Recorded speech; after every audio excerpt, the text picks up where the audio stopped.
कि धोती कुर्ता के ट्रेंड अन्नाई लावा वाला किनको खराब लगते लागे राधे एटा। सुने आप लोग, यह राधे भाई है और यह कह रहे हैं कि जो मिथिला में कुर्ता और धोती को हम लाए, उपस्थित हुए हैं आप लोगों को यही दिखाने के लिए जो आजकल यह नचनिया गबनिया अपने आप को क्या सोच लिया है, इसका क्या औकात है मिथिला में, और ये कहां से ये धोती और कुर्ता यह ट्रेंडिंग में लेके आया है मिथिला में। हम इनसे राधे भाई से पूछना चाहते हैं, आप जो बोले हैं जो धोती कुर्ता को हम मिथिला में लाए हैं ट्रेंडिंग में, मेरा देन है, तो हम आपसे पूछना चाहते हैं, आपके पिताजी आपके दादाजी जब विवाह करने गए थे तो क्या लंगोटा पहन के गए थे या धोती ही कुर्ता पहन के गए थे?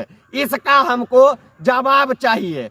आपका बेटा का या आपके घर परिवार में जब किसी का मुंडन उपनयन या किसी भी तरह का कार्यक्रम हुआ था तो वह धोती कुर्ता पहने हुए थे या लंगोटा पहन के उसको वह कार्यक्रम आप किए? यदि आपको जानकारी नहीं हो तो सस्ती लोकप्रियता के लिए इस तरह का बयानबाजी करना बंद कर दीजिए। और आपका नाम राधे भाई है, मेरा नाम भी जेपी भाई है, इसीलिए हम आपको जवाब देने के लिए आ गए। आपका इतना औकात नहीं है जो आप मिथिला में रह के उद्घोषक का काम कर पाएंगे। आपका इतना औकात नहीं है जो आप अपने घर पे रह पाएंगे। आप दिल्ली उगरते, आप क्या कहते हैं, जो दिल्ली वाला जब से मेरे नाम के पीछे लग गया राधे भाई, तब से मेरा वैल्यू बढ़ गया और मेरा पैसा। आप बिचौलिया हो, आप दलाल हो राधे भाई, इसलिए हम कह रहे हैं आप दलाल हो, क्योंकि आप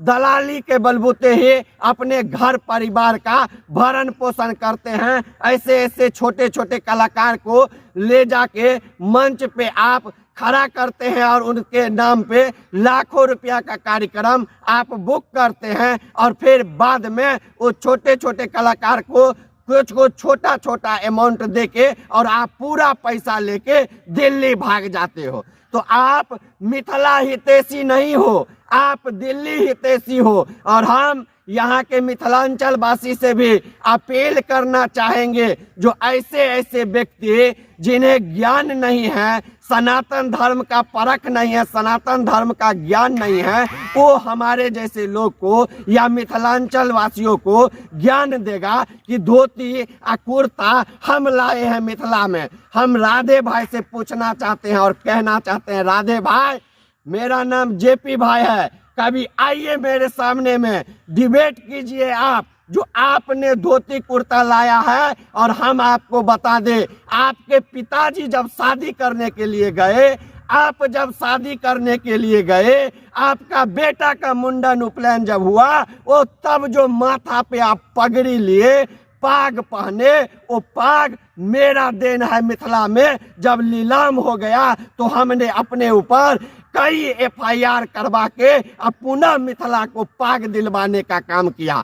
आप मिथिलांचल वासियों को गुमराह न करे, झूठ फूस का जो है यह अपना लोकप्रियता के कारण इस तरह का कार्य न करे, अन्यथा मिथिला में आपको बहिष्कार किया जाएगा। एक भी कार्यक्रम आपको मिथिलांचल में हम लोग नहीं होने देंगे। नहीं तो हम चाहते हैं कि आप जिस तरह से मिथिला के लोगों को बुर्बक बनाने का काम किए हैं, उसी तरह आप सनातन धर्म का भी मजाक उड़ाए हैं। आप सार्वजनिक तौर पे माफी